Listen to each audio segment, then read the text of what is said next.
Have you ever wondered if AI would be able to create 3D models? Yeah, I did. Back when ChatGPT came out, I, in all my innocence, thought AI would never be able to make something like that. And yet, here we are. The other day, I was scrolling through YouTube, just chilling, and suddenly, bam, an ad for another AI that creates 3D figures and images. Seriously? Another one? And don't think it's the only one. If you've ever searched anything about the 3D, you've probably seen these websites popping up everywhere too. Some time ago, I tried one of these 3D AIs and the result was mediocre. Like, imagine asking your little cousin to draw you something and he brings you this thing. You can tell he tried, so you say, wow, nice job. But deep down you're thinking, yeah, he's definitely ending up like my drunk uncle. The problem is, these new 3D AIs have improved insanely fast. It's like that same cousin disappeared for a few years, started hitting the gym, got heavily doped up, and now he only talks about dropshipping and protein powder. Anyway, let's get to the point. So now, there's another AI that can create 3D figures and images. Then, what's gonna happen to 3D artists at this rate? There's no way. I'm not letting this happen. I'll prove that I'm better than some dirty soulless AI. If AI can make realistic 3D models, I'll make models even more realistic, with more personality. Who's with me? Oh right, I have only 10 subs, cool. Alright, let's get started. I fed the AI some info so it could generate the image I'd later use to compete against. Yeah, that's right. This is the model I'll be fighting. And it gave me an error. Perfect. Exactly what I wanted. This is definitely the AI that's gonna conquer the world. So, I'm gonna use another AI to make this AI work. Kinda hypocritical, but you know what they say? If you can't put out the fire, just pour more gasoline on it. I gave ChatGPT total freedom to write whatever description it wanted, and this is what it came up with. Now we're gonna feed it into Tripo 3D so it generates the image, and from that image, it'll create the 3D model. The prompt, it's generating the image. Once it's done, that'll be the enemy. Now we wait. Much better. A few moments later. Perfect. The longest minute of my life is finally over. Now I just have to make a model that's better in every possible way. Should be easy, right? Alright, this is the plan. First, I'm gonna focus on shaping the creature, starting with the dragon's head. I know some people like to do a quick sketch before starting a 3D piece, but let's be real. If I did that, I'd probably have to pay each of you for psychiatric treatment for the damage and trauma, and I don't have that kind of money. So yeah, I'll just stick to the image in my head and find some inspiration online. This is what I found, and what I'll be using as inspiration. I'm not trying to recreate it exactly. Instead, I want to take that idea and build my own creature from it. That's where 3D artists set themselves apart from AI. Though, I'm not sure I'm good enough to call myself a 3D artist yet. For the head, I tried mixing the mouth of a crocodile with a Venus flytrap. Not bad, honestly. Then I started adding some horns or spikes around the head to make it look more intimidating. And little by little, I kept adding more and more detail. To be honest, most of the time, I had no idea what I was doing. But that's what creativity is about, creating without knowing how it'll turn out, or how crazy it might get. So I went for a sharper, more aggressive overall detailing style. Until I got to the mouth, I tried giving it a real carnivorous look, focusing on the sharp teeth and also detailing the inside, veins, cavities, roughness, and of course, the tongue. As you can see, I'm detailing it piece by piece, starting with a more general shape. I've also duplicated the model to make it symmetrical using the mirror modifier, though I could have just used the sculpting symmetry tool. But for some reason, I've developed this weird habit of always doing the mouth this way. It's like when you're tall and see a door frame, you just have the urge to touch it. Never mind. Now for the body, I'll avoid showing the early stages because it literally looks like an undercooked sausage. It's just disgusting. So let's skip ahead to something a little more presentable. Alright, at this point I've got the basic shape done, and now it's time for some detailing. The idea is to give it a kind of armor, not a literal one, but something that looks naturally grown, like it's part of its body, yet still feels strong and tough.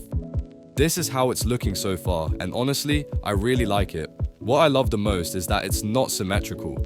I know Blender is often used for game or animation projects, but when you use it purely for art, just for fun, you can break all the rules you want. You don't need to follow those noob in Blender versus pro videos. Later, I'll probably change things like texturing, rotations, proportions, blah blah blah. And now, none other than one of my greatest weaknesses, the legs. Luckily, or unfortunately, I'm terrible at making them, But hey, I usually manage to end up with something somewhat decent. I'll probably follow the same general patterns I used for the body and the head to keep the whole creature consistent and finish it off with some classic claws. Okay, the AI's model looks worse than mine. And I still have my two secret weapons, manual detailing, my favorite parts, and texturing. I'm now starting to work on the wings, and I want them to be the best part of the whole concept, because what's a dragon without a good pair of wings? If you don't know, well, let me tell you, it's just a lizard, and we don't want that. I found a texture that's going to look amazing on them. It'll make the wings look damaged and full of detail. Since the wings are so thin and the textured area is so big, it'll affect both the front and the back sides of the mesh. However, on the back side, the texture will be inverted because it's applied in reverse. You know, one of those weird blender things that somehow just works. But trust me, this texture on the wings is gonna look really good. So after a bit of manual texturing, mainly highlighting the roughness of the wings so they look more organic, not like the AI, I show you the final texture. Honestly, I think it looks amazing. I've never managed to get a texture like this in any of my 3D models before. So now all that's left is to keep texturing. It might look pretty easy, but it actually takes a lot of time to cover every little detail and make sure there aren't any flat or empty areas. So I focused a lot on the head, finishing up the mouth with some smaller details and adding a few classic teeth to make it look more aggressive. After all, it's supposed to be a dragon, not a lizard. I also gave the wings and the spikes on its back a final touch since they looked a bit too flat before, and I think it turned out much better this way. And of course, I detailed the hands, or claws, to give them a more skeletal vibe. There's a point where all that micro detail becomes almost invisible from a distance, but that's exactly what sets some models apart from others. Some focus on performance and others on pure detail. After countless tries to make the cave, yeah, I gave up. All I got were errors. Just errors, and even more errors. So instead, I'll try making some snowy mountains with a lake. That's the plan. The problem is, I'm really bad with geometry nodes and shading. And when I say really bad, I mean, this is literally my first time using geometry nodes. But hey, let's do it anyway. Oh, and by the way, my laptop just started smoking a little. Should I be worried? Nah, it's fine. Totally fine. Honestly, I have no idea how I even got to this point. I guess I just kept smashing my head against the wall until I broke through it. Now I'm mega mind. After that, I spent some more time learning how to make snow particles so the environment would look better. And this is how it was coming along. The problem was that my PC kept getting worse and worse. More errors, more crashes, and more lag, until it reached a point where literally every time I clicked anywhere, Blender just stopped working, so I started to simplifying things, deleting info and models so the program wouldn't explode on me. After all that, some of the textures still weren't convincing me, so I began tweaking them little by little until I reached something I actually liked.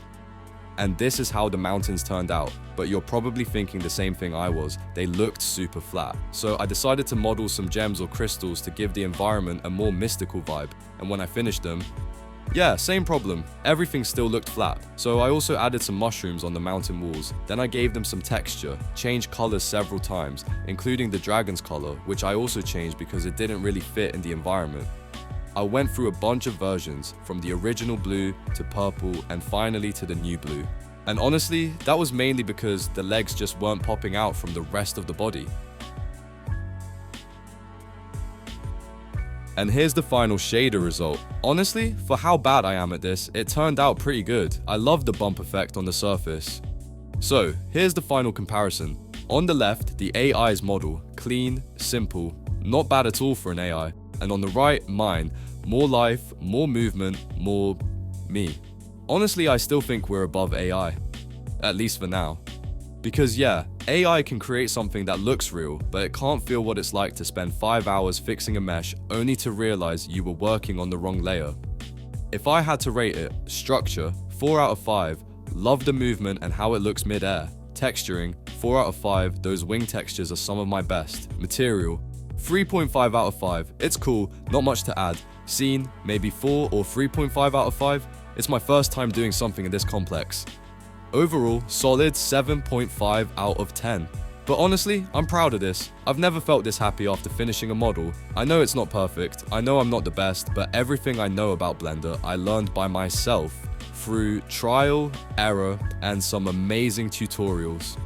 For a long time, I only made simple stuff and most of it looked bad. You'd show someone your work and they'd go, "Oh, cool, what is it?" You feel like a 5-year-old still trying to write his name right. But you know what? It's worth it.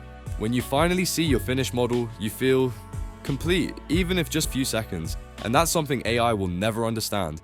Anyway, now that I finished my model, the AI just learned from it. We're screwed.